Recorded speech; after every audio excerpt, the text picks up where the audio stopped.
नमस्कार दोस्तों, आखिर क्या इम्पोर्टेंस है इन छोटी छोटी मधुमक्खियों का? क्या मधुमक्खियों के बगैर धरती पर जीवन इम्पॉसिबल है? और अगर धरती से मधुमक्खियां खत्म हो जाए तो इसका क्या इम्पैक्ट होगा हमारे इकोसिस्टम पर? आपको सब कुछ जानने को मिलेगा आज के इस वीडियो के अंदर।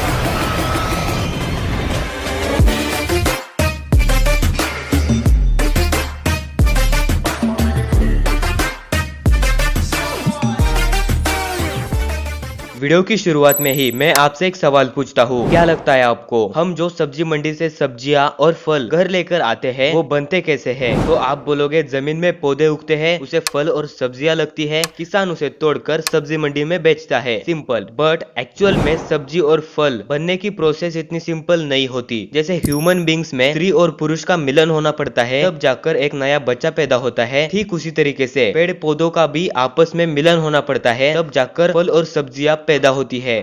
तो जो फल और सब्जियां होती है उसे आप न्यू बॉर्न बेबी की तरह कंसिडर कर सकते हैं। अब आपको तो ये पता ही है कि न्यू बॉर्न बेबी पैदा कैसे होता है, जब रिप्रोडक्शन की प्रोसेस होती है, राइट। अब पेड़ पौधों में ये प्रोसेस कैसे होती है? अब पेड़ पौधे खुद से एक दूसरे के पास चल के जा तो नहीं सकते, तो ऐसे में बहुत ही इंपॉर्टेंट रोल प्ले करती है process of pollination and pollinators. अब पॉलिनेशन है क्या? पॉलिनेशन का सिंपल भाषा में मतलब ये है कि पेड़ पौधों के मेल एंड फीमेल पार्ट्स को आपस में मिलाना या फिर मिलना, इसे हम पॉलिनेशन कहते हैं। और पॉलिनेटर्स उन्हें कहा जाता है जो पेड़ों के मेल और फीमेल पार्ट को आपस में मिलाते हैं। अब पॉलिनेटर्स कई प्रकार के होते हैं, जैसे कि insects, birds, animal, wind etcetera. लेकिन इन सब में सबसे ज्यादा इफेक्टिव और सबसे ज्यादा बड़े स्केल पर पॉलिनेशन करने का क्रेडिट हनी बीज को जाता है। मधुमक्खियों की एक कॉलोनी हर एक दिन में 300 मिलियन से भी ज्यादा फ्लावर्स को पॉलिनेट करती है। पूरे वर्ल्ड का 80% पॉलिनेशन अकेली मधुमक्खियां करती है, विच मीन्स अगर धरती से हनी बीज खत्म हो जाए तो हमें सिर्फ 20% वेजिटेबल्स और फल खाने को मिलेंगे और हमें उस पर ही गुजारा करना पड़ेगा। इस वजह से वेजिटेबल्स और फ्रूट्स की प्राइस आसमान छूने लगेगी और हर तरफ खाने की शॉर्टेज हो जाएगी। एंड दैट्स व्हाई हमारे इकोसिस्टम में हनी बीज एक बहुत ही इंपॉर्टेंट रोल प्ले करती है। इवन महान साइंटिस्ट अल्बर्ट आइंस्टाइन ने भी कहा था कि अगर धरती से सारी मधुमक्खियां खत्म हो जाए तो धरती पर हम इंसान 4 साल से ज्यादा नहीं जी पाएंगे। लेकिन दोस्तों, चिंता का विषय यह है कि मधुमक्खियों की संख्या दिन प्रतिदिन घटती जा रही है। यूएस के नेशनल एग्रीकल्चर स्टैटिस्टिक के अकॉर्डिंग यूएस में 6 मिलियन मधुमक्खियों के छत्ते थे साल 1947 में, जो घटकर 2008 में 2.4 मिलियन ही रह गए हैं। मतलब ऑलमोस्ट 60% की रिडक्शन देखी जा चुकी है और इसलिए यह एक चिंता का विषय बन चुका है।